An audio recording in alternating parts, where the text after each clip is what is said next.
Okay, thank you. So let me know when my screen is visible. Is it visible?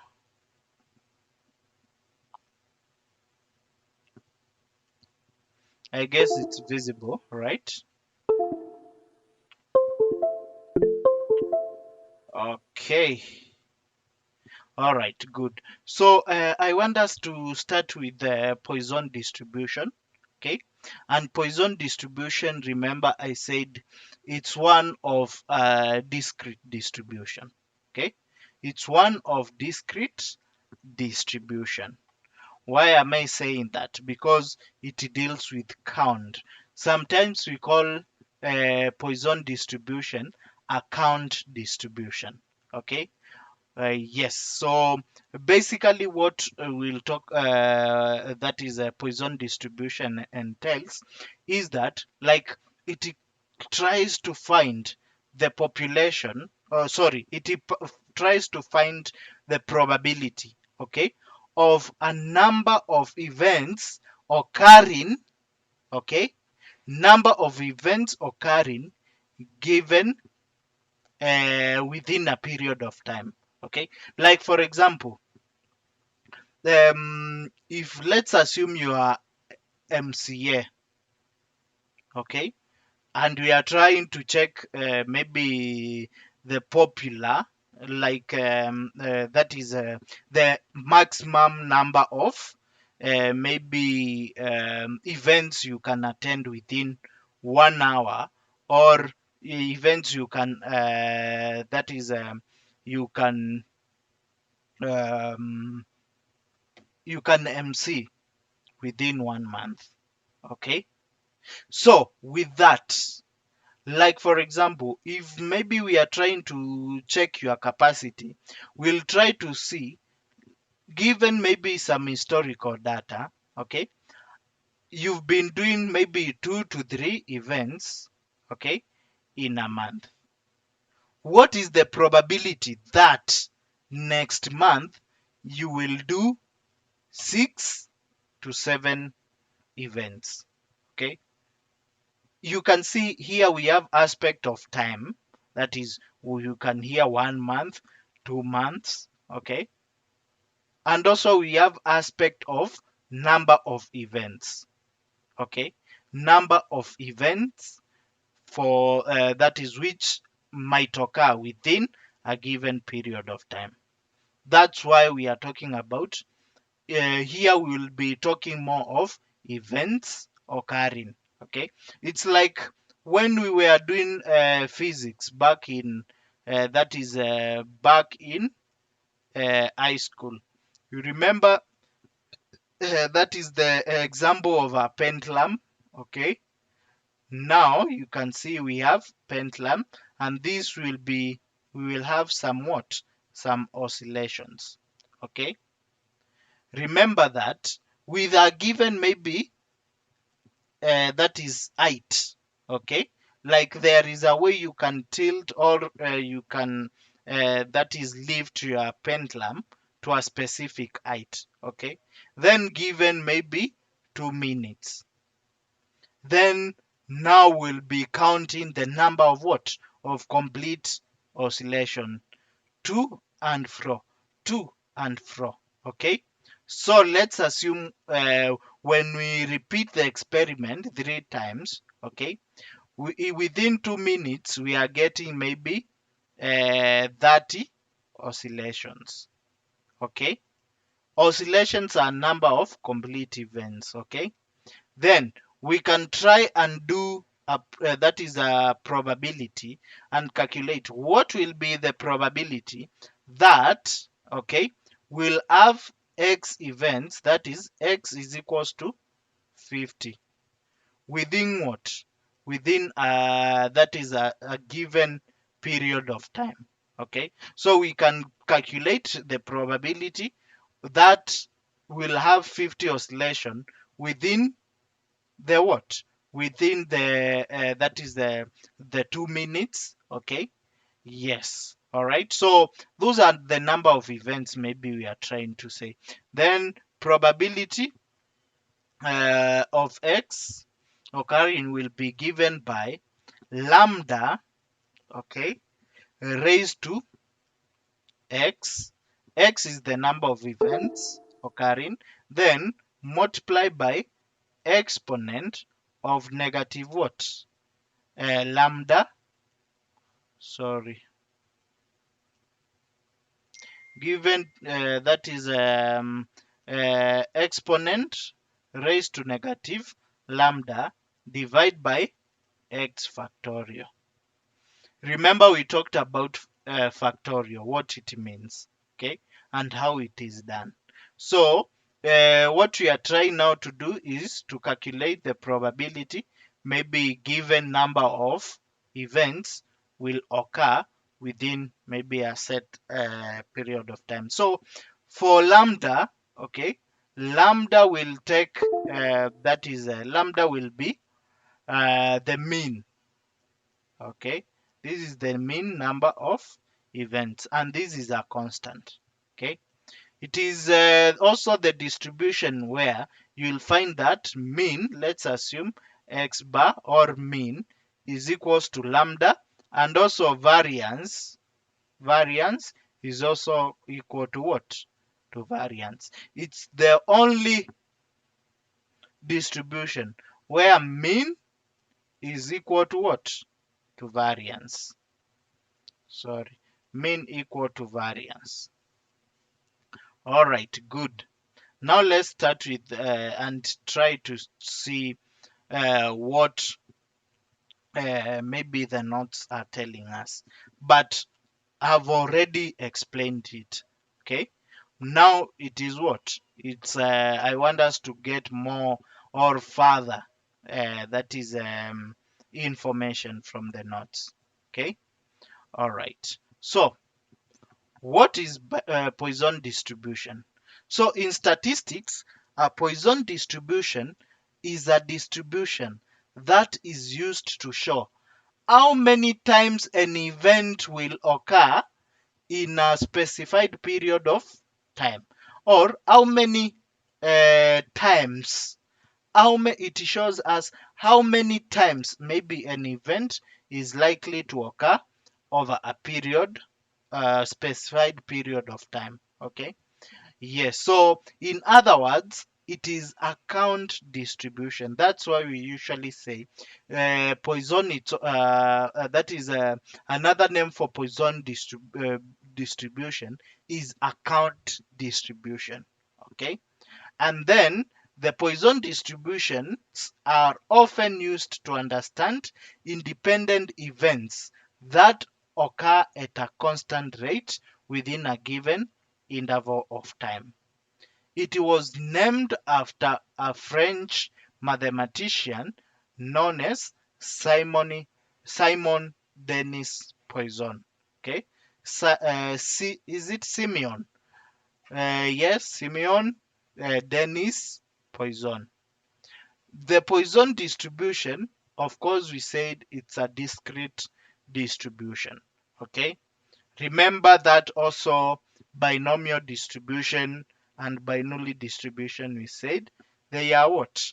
They are discrete distribution. Okay, yes. Then, meaning that the variable can only take specific values in a potentially infinite list. But differently, the variable cannot take all values in any continuous range. That's why it is not continuous. Rather, it is what? Rather, it is that is a binomial. Okay, sorry. Rather, it is a count or a discrete distribution. Okay, why? Because it cannot take what? It cannot take that is a range. Okay, it cannot take a range. Okay, good. The other thing you can say, we have no fractions or decimals. Good. Maybe I want us to do like how that is understanding Understanding Poisson distribution. Allow me to start on the understanding distribution, then come to the its application, maybe on finance, and then we'll go back to maybe somewhat as to the takeaways. Okay, all right. Understanding Poisson distribution. So this is basically going to give us an example, an illustration of Poisson distribution. Okay. Yes. So let's assume you are that is a Poisson distribution can be used to estimate how likely it is that something will happen X number of times. Okay, like for example, an event happening 2 times, an event happening 3 times. Okay, so Poisson distribution tries to show us the probability of event happening maybe X times. Okay, for example, if the average number of people who buy cheeseburgers from a fast food chain on a Friday night at a single restaurant location is 200. So we have 200 people who that's average, meaning we've taken just average of that is of the people who come and buy what buy that is the cheeseburger on Friday's night. This is only for Friday's night. Okay, so a Poisson distribution can answer questions such as what is the probability that more than 300 people will buy burgers next Friday. Okay, so in that case, just to illustrate, we've said that average we usually get that is 200 people coming every Friday night, okay, to buy cheeseburgers. Okay, so Poisson distribution will help us do some estimations. Like for example, the probability that next Friday will sell more than what? Let's say more than 200. Let's say more than 200 burgers. Okay, meaning it can be 250, 260, 300. Okay, 400. So that's the probability that we can buy, or you can sell maybe more than what? More than 200 burgers. And this basically helps us to make decisions. Okay, like for example, if you the probability is very high, then you will have to do what? To make sure maybe if you are using people to cook those burgers or to prepare those burgers, then you will need to increase that is your capacity. Okay, like you will have to maybe take some part-time workers, okay, on that Friday to come and do what? To come and that is help you have those 300 burgers available. Okay, you'll be also be able to know when to restock more and when to restock what? Less. So that's how Poisson distribution will help us. Okay. All right. So the application of Poisson distribution thereby enables managers to introduce optimal scheduling systems that would not work with, say, maybe a normal distribution. Okay. Yes. So the other thing is maybe others applications of Poisson distribution, which maybe use Poisson distribution to be modeled. So, like one of the most famous historical practical uses of Poisson distribution was estimating annual number of that is Persian cavalry soldiers killed due to horse kicks. So, like for example, these are the soldiers who majorly ride on horses. Okay, so we can try to model like how many, maybe the number of that is soldiers, okay, killed due to horse kicks. Modern example include estimating maybe the number of car crashes in a given city of a given size.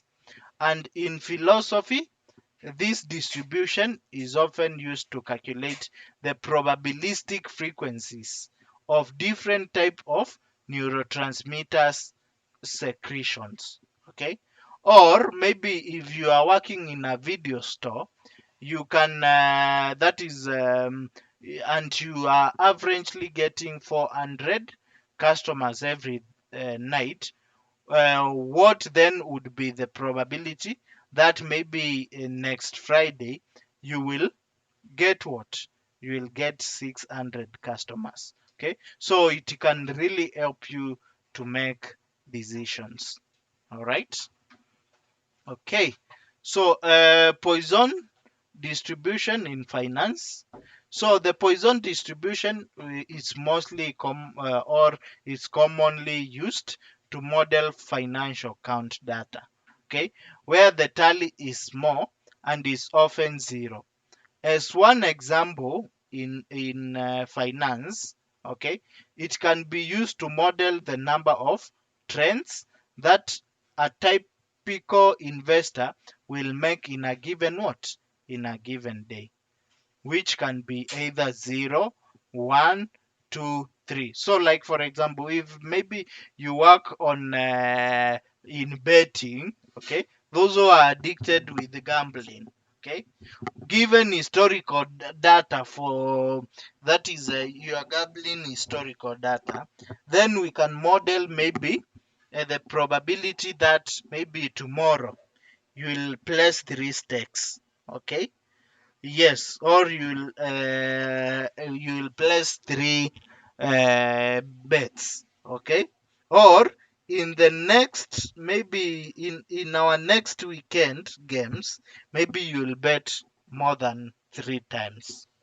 Okay, yes, so with that, it can help you maybe to make some decisions. Okay, or maybe to know that is the probability of something happening.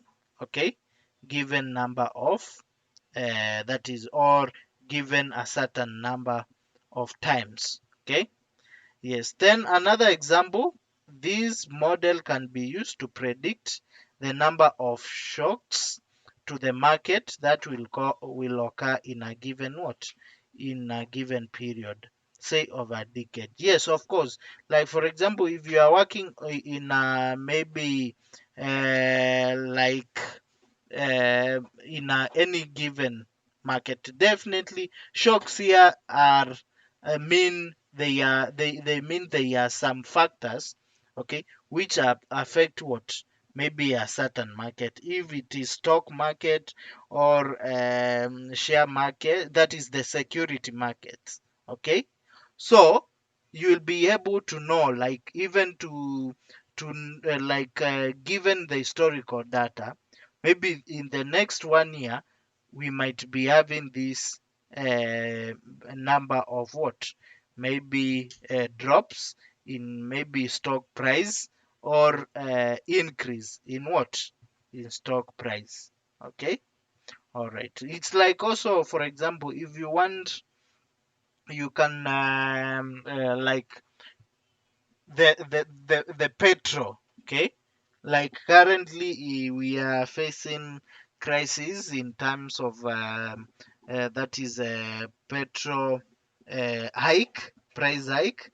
So we can model, given maybe the historical data, maybe for the last 1 year, we can know maybe, or we can try to find the probability If maybe the price has hiked twice, we can try and see, that is the probability that the price will hike also more than three times in the remaining part of what, of the year. Okay, so given that kind of data, you can be able to use Poisson distribution to know maybe the number of events which maybe will happen. Okay, all right, then to takeaways. We've said that the Poisson distribution is named after French mathematician Simeon Denis Poisson. Can be used to estimate how many times an event is likely to occur. Okay, within X period of time. Within X period of time. So Poisson distributions are used when the variable of interest is discrete in discrete count variable. We've already talked about that. Then many economics and financial data appear as count variable, such as how many times a person becomes unemployed in a given year. That's lending themselves to analysis with what? With Poisson distribution. So you can um, know maybe in the next 1 year or next year how many times maybe a person will also become what? An unemployed. Okay, if at all you have that historical data. Yes, and that's all for Poisson distribution. Maybe just to give you an assignment, you can go and check that is applications and also more applications and more properties of Poisson distribution. But from what we've learned, we can say one property is that Poisson distribution only models independent events. Okay, we can say that for that is for Poisson distribution, it is a discrete distribution. Okay, only deals with what? With count data. Okay, you can also say that the Poisson distribution, you can say the mean, okay, and the variance of Poisson distribution is what? Is equal. Those are some of properties of Poisson distribution.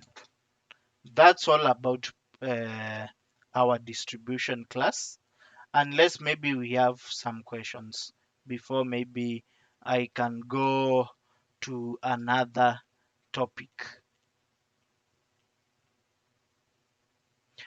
Hello, how was the class? Just want to get maybe feedback from those who have been, that is, we've been together, or who have been following, that is our class.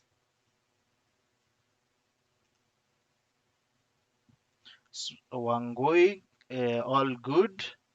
Deborah, all good. Steve K, all good. Susan, all good. Moses, Mohammed, all good. David, all good. Edwin Collins, awesome. That's awesome. Edwin, yes, good. That's awesome. It's nice. It's a nice thing. Okay. It's a nice thing if you see your students are getting whatever um, that is you are teaching. It means the mode of teaching, it's quite good. All right, now let's go through this in the next maybe 20 minutes. It won't take a lot of time because it's only notes. I will also that is do some illustration. It's something which in my notes I've explained in what? In layman's language. Okay, I've explained it in layman's language. Okay, so here we are talking about methods of sampling. We have sample, random sampling. We have maybe systematic sampling, we have stratified sampling, and we have cluster sampling. Okay, what is this sampling? So basically, when you are given maybe a population, okay, that is like a large data set, or maybe you've thought to go and do a research, okay, in a given what, in a given that is a village, okay. A village, maybe let's assume a village having like 100,000 people. Definitely you can't go through that is interviewing each and everyone in that village. 100,000 people are very many, but you may decide to interview 1,000 people, okay, from that village, to get what, to get more information. So the village head count, all the village is becomes now your population, okay. But now the number of people you've decided to that is to interview, okay, or to survey, it's what, it's called a sample, because since you can't interview everyone in the that is in the village, then you'll come up with what, with a sample, okay. How that is sample data. Sample meaning it's a portion of the what, of the population, just a portion of the population, and whatever information we'll get out of the sample, we will use it to do what, to conclude or to make our conclusions about what, about the population. All right, all right, good. Nice. So let's go to population versus sample. So first you need to understand the difference between population and sample. I've already explained that, but let's see what notes that is what we can get from the notes. And identify the target population of your research. The population is the entire group that you want to draw conclusions about. Okay, let me just use like my tribe, okay. So maybe you want to do an investigation about that is dowry payment, okay, in what, in our culture or in our tribe, okay. Yes, like yeah, Amakamba. So you want to do what? You want to do a research on what? On dowry payment, and also basically dowry ceremony. Okay, about what? About the Kambas. Okay, so definitely we have over a million, over a million Kambas. Okay, in different counties. Okay, but you may decide maybe to take that is a we know you know that Canvas maybe mostly come from 3 counties, that is Kitui, Makueni, and Machakos. Okay, so you can get like an overall that is 1,000, okay, people from that is from a population of 1 million, okay, then to, so that you can do what, you can interview or do the survey. So the 1 million is the population, and the 1,000, it's what, it's the sample data. So the population is the entire group that you want to draw conclusion about. The sample is the specific group of individuals that you will collect data from. Okay, all right. So we have a sampling frame. So for sampling frame is maybe now the actual list, okay, of individual that the sample will be drawn from. So like the sampling frame will be what? Will be the 1 million, okay? But and then that is the list of the 1 million people, okay. And then this because it's where we will draw the what, we'll draw our sample. So the sampling frame is the actual list of individuals that the sample will be drawn from. Ideally, it should be the entire population and nobody who is not part of that population. Like, for example, maybe if you are working in a company, okay, you know that HR has a data set for all employees. Okay, let's assume in your company you have 1,000 employees.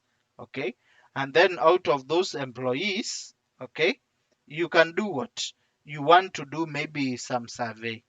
Okay, so now the survey which you will get from those that is or not, yes, you need some surveys to do, then you'll get a sample. Okay, a sample that is count. Okay, so that now you can do your survey. So from that list is what is called that is the sampling frame. Okay, so you are doing a research on working conditions at a social media marketing company.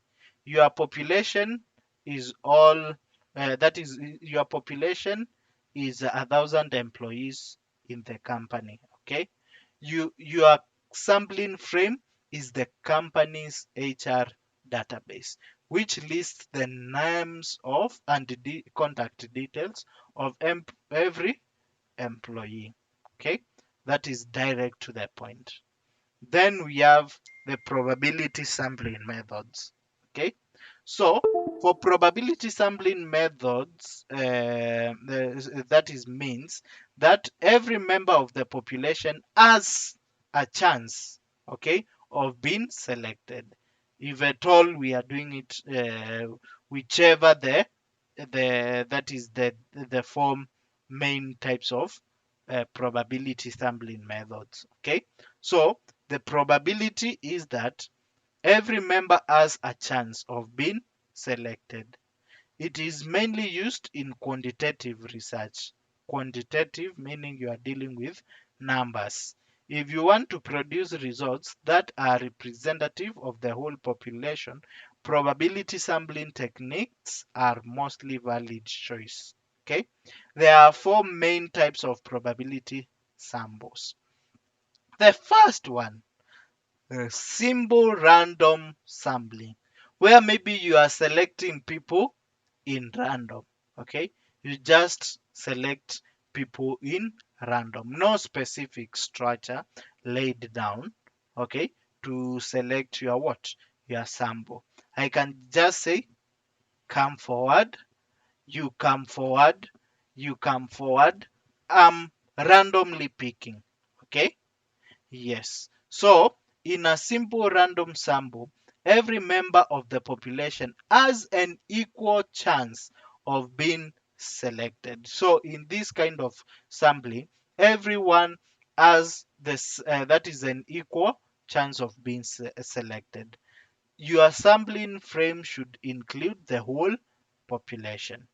So to conduct this type of sampling, you can use tools like random numbers generators or a technique that are based entirely on what? On chances. Like for example, I remember maybe when you were let's assume you were in a choir, okay, or maybe in a birthday, okay, and maybe you want to be that is um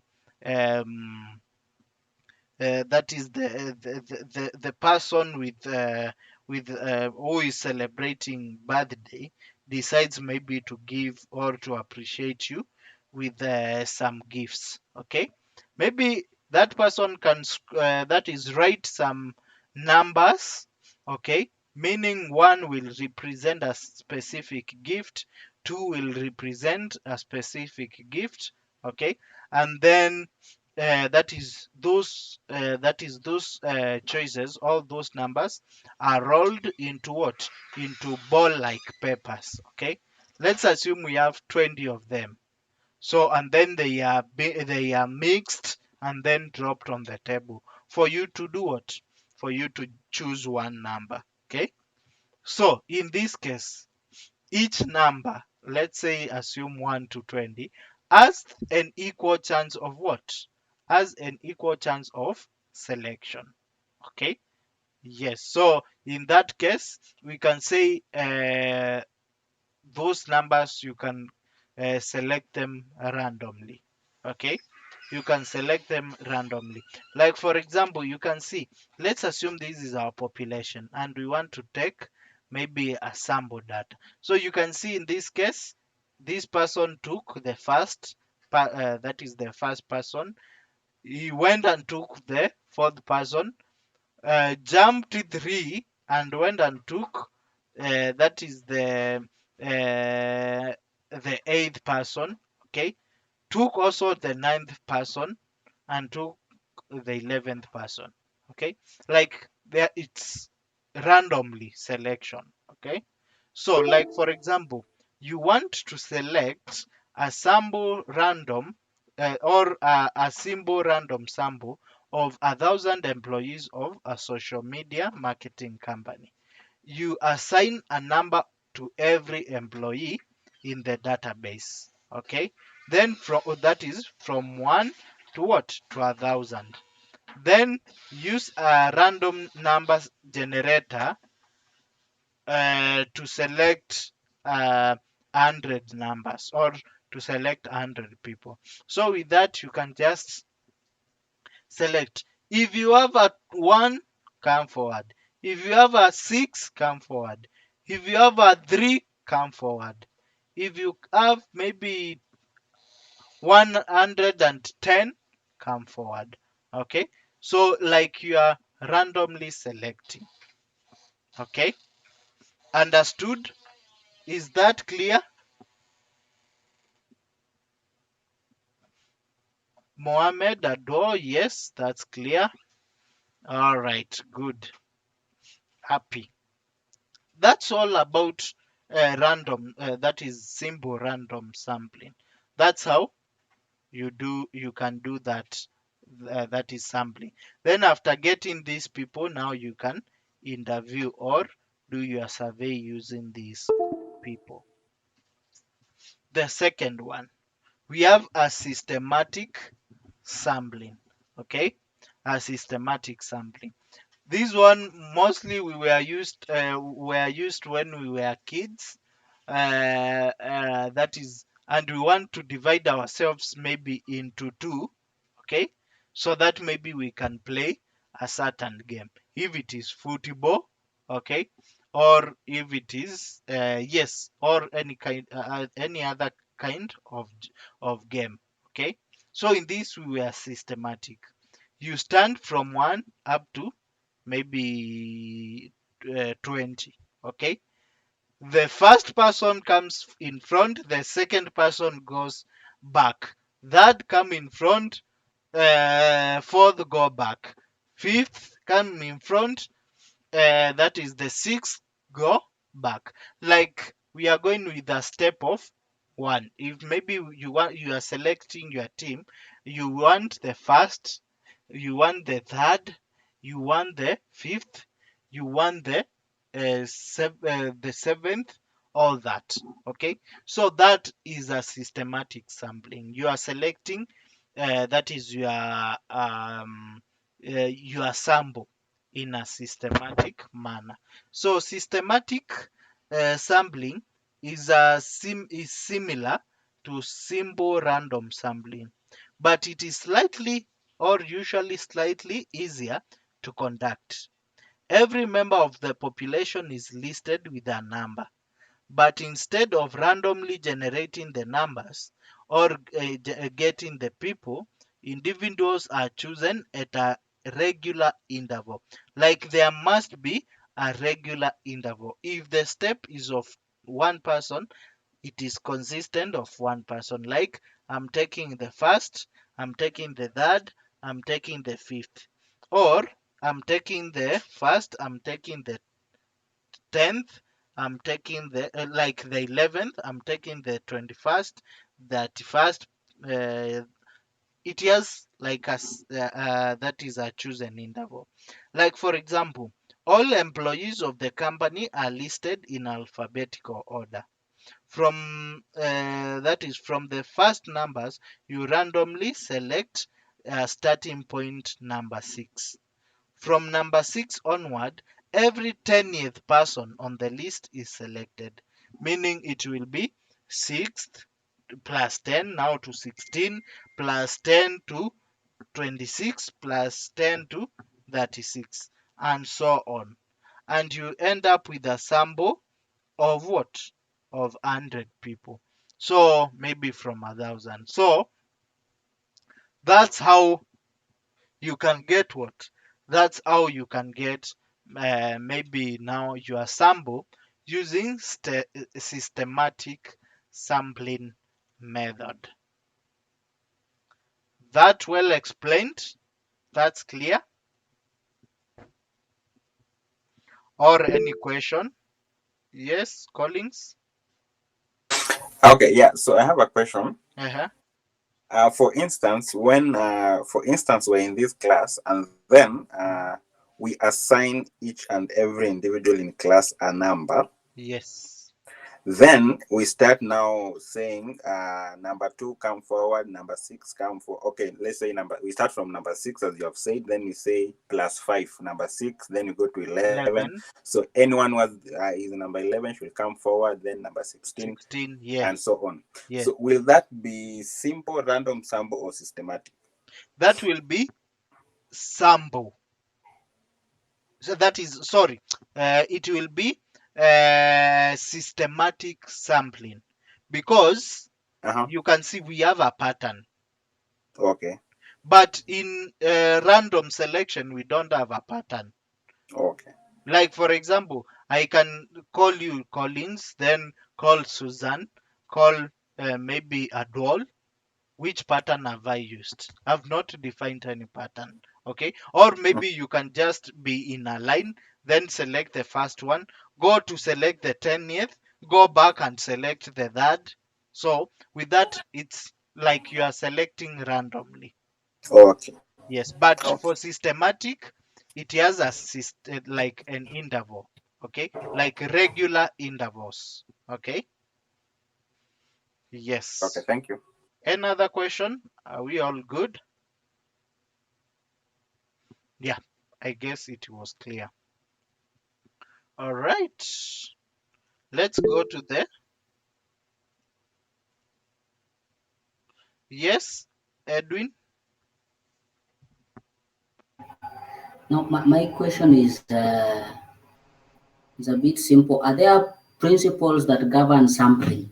When you are doing sampling, is there any specific principle that one has to maybe to follow while handling sampling issues?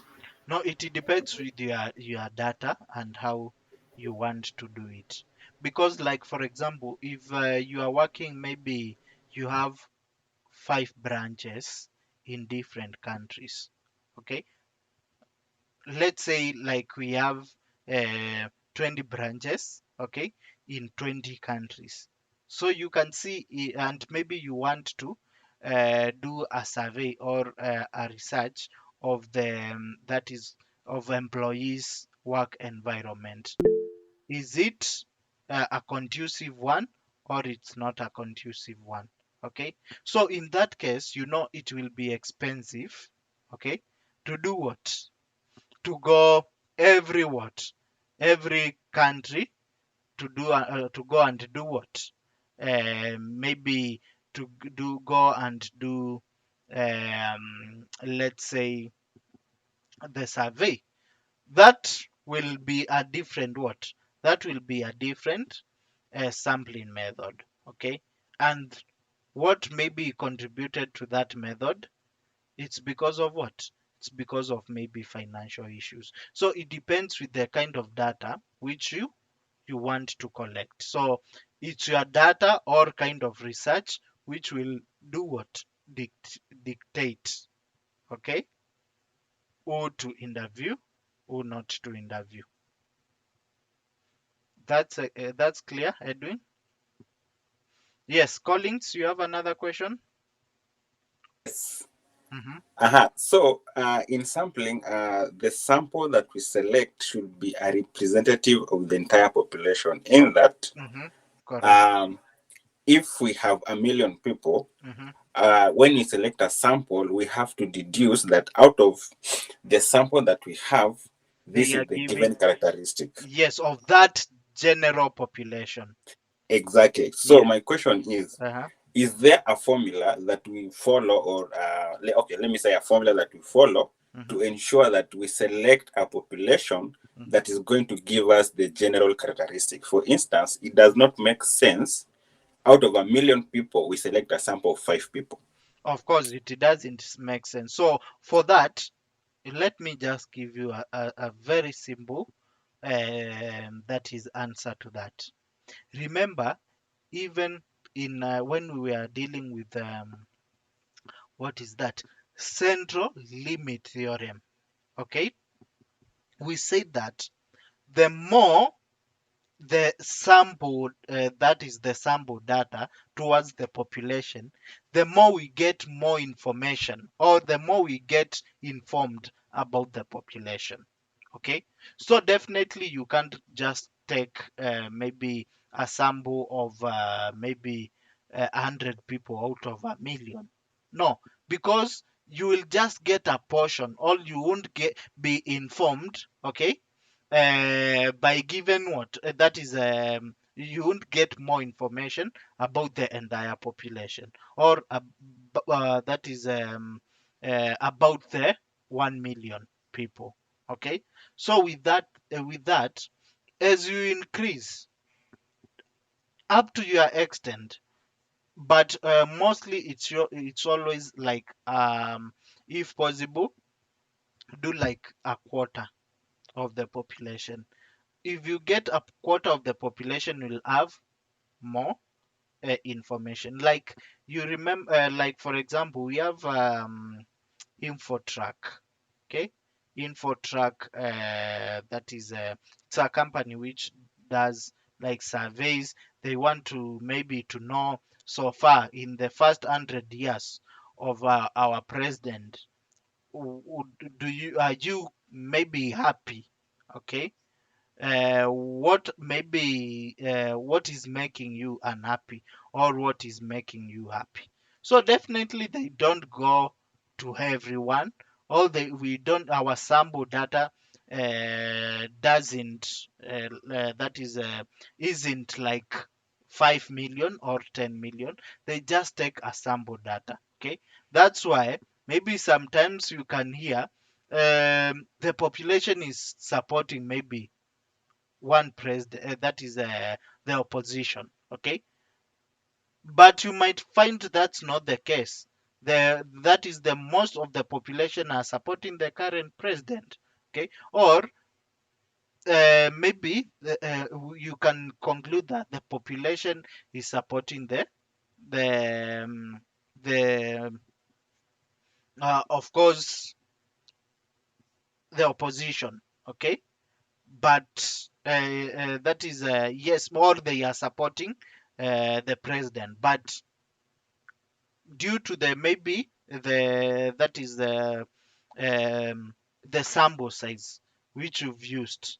Okay, if you use a sample size of 20 people, and you find that those 20 people maybe love maybe the current government, definitely they will give you positive that is things about the that is the company. So sorry, about the government. So that's why I'm saying, like, make sure, like for example, if you are doing maybe a survey, like I've said, like for my tribe, make sure you do some surveys from Machakos people, Kitui people, Makueni people, and you'll get what, you'll get more information. So about the sample size again, you are the determiner.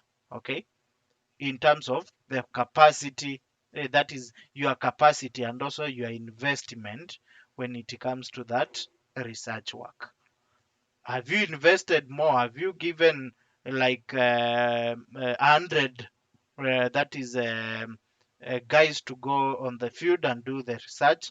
Have you given maybe 2 people or 10 people? It depends with the sample size which you've decided. That's okay. All right, let's go to stratified sampling. So for stratified sampling, it involves now dividing the population into subtitles. Okay, that may differ in important ways. It allows you to draw more precise conclusion by ensuring that every subgroup is properly represented in the sample. To use this sampling method, you divide the population into groups called stratas. Okay, strata. Now the groups are called strata based on the relevant characteristics, either gender, identity, age range, income bracket, or job role. Like for example, even departments. Let's assume maybe you are doing that survey to see how maybe your employees that is perceive their current working environment. Okay, you might now you have 1,000. Remember, you have 1,000 employees. Okay, so you might decide now. I want to get like um, to do what? I just need to divide this population into what? Into strata. So you might now go per department. Okay, like if it is HR department, you survey it as a department. If you go that is to operations, you survey as a operation department. Okay, if you go maybe to IT, you do the survey as IT department. Okay, those are the subgroups. So in for stratified, your sample you put them into stratas or groups depending with what, with different characteristics. Maybe if it is gender, you might decide maybe I want to take maybe if we are having, let's assume we are having 800 female and 200 male, and I only need 100 people to maybe to do the survey. So you might decide to take 80 people from that is from female strata, and then maybe 20 from what, the male strata, and then you'll get what, you'll get your you'll get your sampling, that is your sample. Okay, for example, I have already just given this. So the company has 800 female employees and 200 male employees.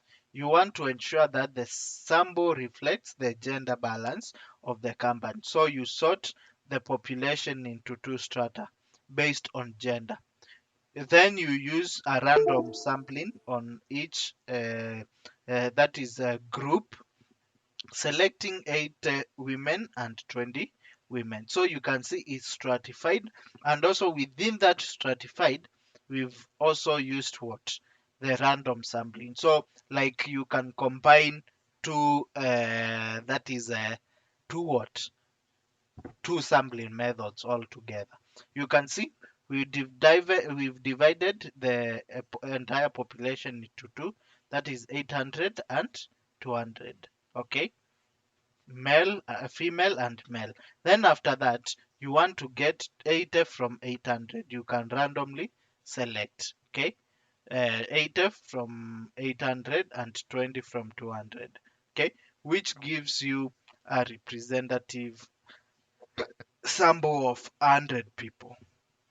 I guess that's so straight to the point. All together up to that point.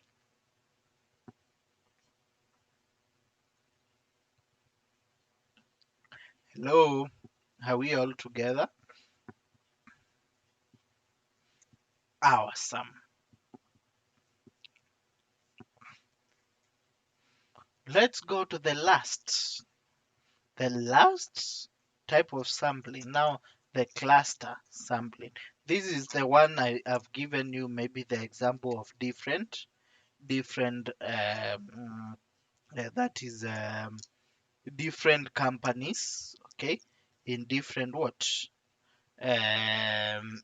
like different branches in different countries. Okay, let me just take some water.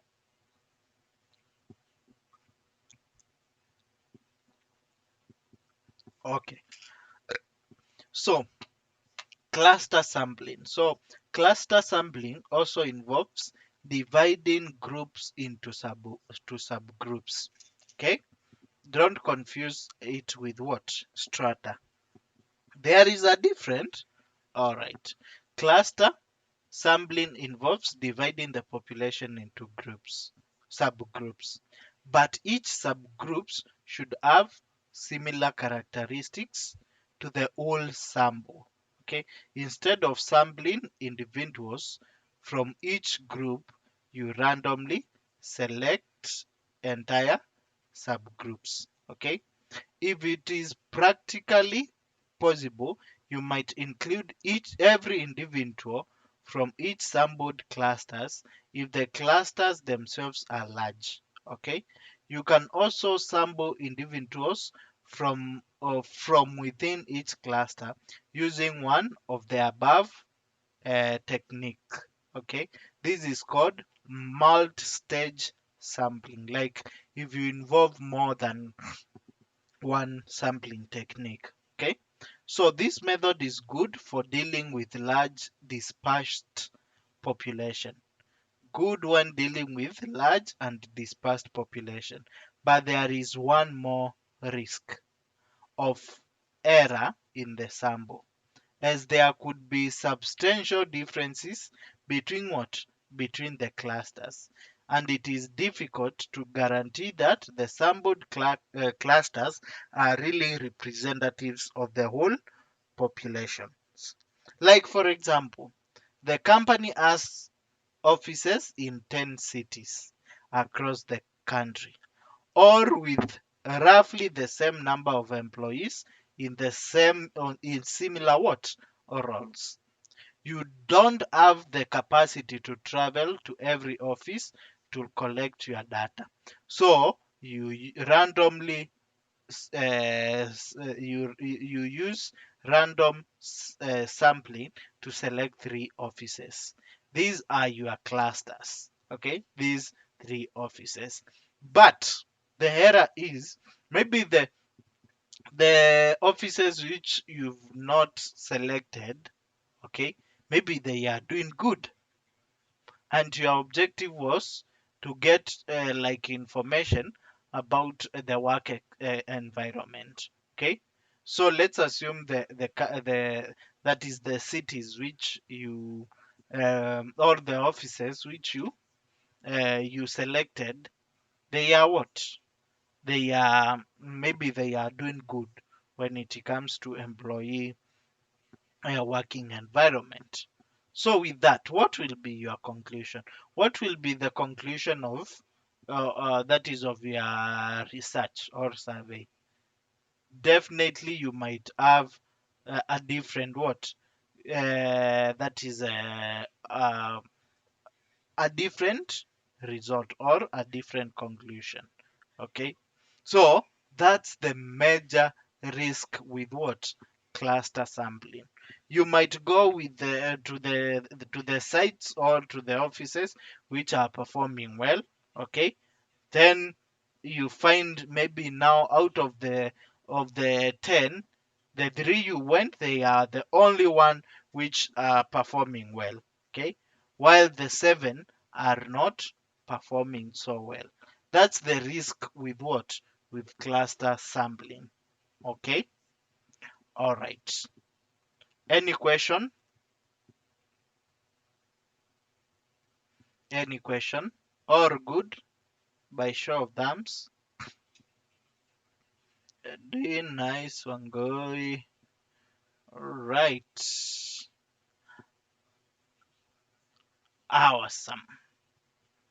Thank you, thank you, thank you very much.